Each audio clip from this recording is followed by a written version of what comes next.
आज के जमाने में बाबागिरी का धंधा सबसे चंगा है। ताज्जुब है कि तमाम गुणों के बावजूद बाबा बनने का यह ख्याल मेरे ज़हन में अब तक क्यों नहीं आया। खैर, देर आए दुरुस्त आए। स्वागत कीजिए बाजार के सारे बाबाओं का। शेयर मार्केट डाउन करने वाले मॉडर्न बाबा का मैं इन दिनों घोर आश्चर्य से गुजर रहा हूँ।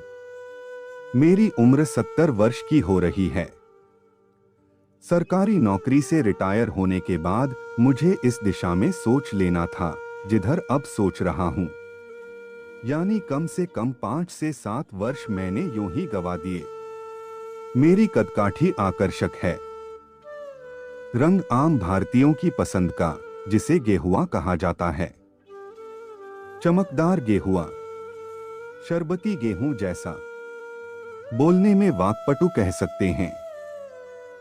सामान्य ज्ञान औसत से अधिक। तिल को ताड़ और राई को पर्वत बनाने में महारत हासिल। सरकारी नौकरी करते हुए जो अनुभव हासिल हुआ वह जेब में है। धार्मिक ग्रंथों की अच्छी जानकारी। चेहरे पर रोबदाब, किसी खानदानी नवाबों जैसा। गुस्सा कम आता है। अभ्यास के बल पर चेहरे पर कम ज्यादा गुस्सा लाया जा सकता है। लोक भाषा, लोक साहित्य, लोक कला का अच्छा ज्ञान, ये सभी खूबियां मेरे पास हैं। लेकिन मैंने बाबा बनने के बारे में कभी नहीं सोचा। यह एक बड़ी चूक है। इसकी भरपाई अब इस जन्म में संभव नहीं हो सकती। पश्चाताप करते रहने पर मैं विश्वास नहीं करता। अंधियारे को कोसते रहने से बेहतर है एक दीप जलाना। दीप जलाने की पूरी तैयारी हो चुकी है। दिए में तेल और बाती है। हाथ में माचिस की डब्बी। आंधी तूफान से बचे रहने के लिए कांच का मजबूत घेरा। देश की धर्मनिरपेक्षता को ध्यान में रखते हुए मेरे चोगे में भगवा, हरे और सफेद रंगों का समावेश है। नीले रंग का बॉर्डर, बीच बीच में पेड़ पौधे, तितलियां और रंग बिरंगी चिड़ियां। इससे पर्यावरण के प्रति मेरी जागरूकता और प्राणी मात्र के प्रति संवेदना का भाव प्रकट होगा। प्रकृति की कृपा से चेहरे पर घनी दाढ़ी है, जिस पर पर्याप्त सफेदी आ चुकी है। जनता का विश्वास जीतने के लिए बढ़ाना शुरू कर दिया है। सिर के बालों को भी बढ़ने के लिए छुट्टा छोड़ दिया है।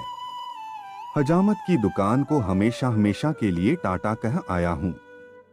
एक पगड़ी होगी। समय समय पर उसे धारण कर कुछ अलग दिखने की कोशिश करूंगा। लाठी हमेशा साथ रहेगी। अहिंसक बने रहने के लिए लाठी जरूरी है। खड़ाऊ पहनकर चलने का अभ्यास जारी है। मित्रों से सहयोग मिलना शुरू है। जहां भी जाता हूं, मदद के लिए हाथ बढ़ा हुआ पाता हूं। एक मित्र ने अपनी 10,000 वर्ग फुट जमीन दान में देने की घोषणा की है। वह भी सड़क के किनारे। भक्तजनों को आने जाने में कोई कठिनाई न हो, एक मित्र ने बाउंड्री वॉल बनाने का वादा किया। बड़ा ठेकेदार है, बहुत कमाया है। इन दिनों ब्लैक लिस्टेड है। हराम की कमाई से काम शुरू करने पर सफलता कदम चूमती है, ऐसा सुना है। आश्रम बिना किसी तामझाम का होगा। आश्रम बाजारवाद से मुक्त रहेगा। हालांकि बाजार अपने तरीके से घुसने की पूरी कोशिश करेगा। कुछ व्यापारिक संस्थाएं सहयोग देने के लिए आगे आईं। मैंने उन्हें पूरी तरह निराश कर दिया। उन्हें बताया कि किसी भी प्रकार का कोई प्रोडक्ट नहीं बिकेगा। दवा, अगरबत्ती, किताब, तेल, शैम्पू, दर्द निवारक गोलियों की दुकान नहीं खुलेगी। यहाँ तक कि माला मुंदरी, कंठी और बाबा की आकर्षक फोटो भी नहीं बिकेगी। अगर ये सब नहीं बिकेगा तो फिर क्या होगा? यही रहस्य है। इसे अभी गोपनीय रखना है। बाबा से मिलने के लिए 3 दिन रहेंगे। मिलने के लिए 1,000 रुपए देकर पंजीयन कराना होगा। बाबा 3 दिन किसी को उपलब्ध नहीं होंगे। यह समय योग, सिद्धि और देशाटन के लिए सुरक्षित रहेगा। एक दिन गरीबी रेखा के नीचे वालों के लिए आरक्षित। इसके लिए बीपीएल कार्ड दिखाना अनिवार्य। बीपीएल वालों के लिए एक दिन भंडारा मुफ्त कार्ड दिखाने पर पंजीयन शुल्क मात्र 50 रुपए।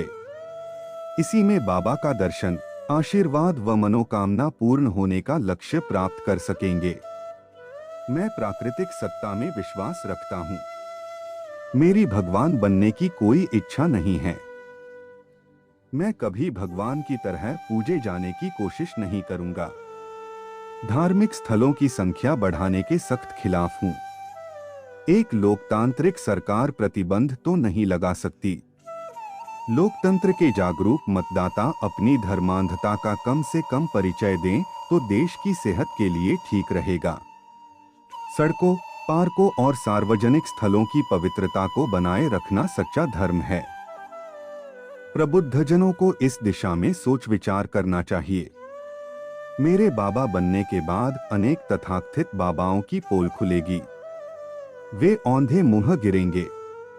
उनका पाखंड और ढोंग सामने आएगा। किस तरह वे बड़े बड़े ट्रस्ट खड़े करते हैं, करोड़ों के मालिक बनते हैं, यह भी भक्तगण देखेंगे। तथाकथित संत, महात्मा, बापू और बाबा किसकी काली कमाई को सफेद कमाई में बदलते हैं, किस बाबा का कितना पैसा बाजार में सरपट दौड़ता है, ये भी भक्तों को मालूम होगा। दवाओं और सौंदर्य प्रसाधनों का करोड़ों का टर्नओवर समझ में आएगा। इन्हीं सब बातों को सोच सोच कर हैरान हूं कि अभी तक बाबा क्यों नहीं बना। मेरे बाबा बनने से अनेक बाबाओं का शेयर मार्केट डाउन हो जाएगा। सूचकांक ऐसा गिरेगा कि वह विकलांग हो जाएगा। बैसाखी का सहारा पाकर भी उठ नहीं सकेगा।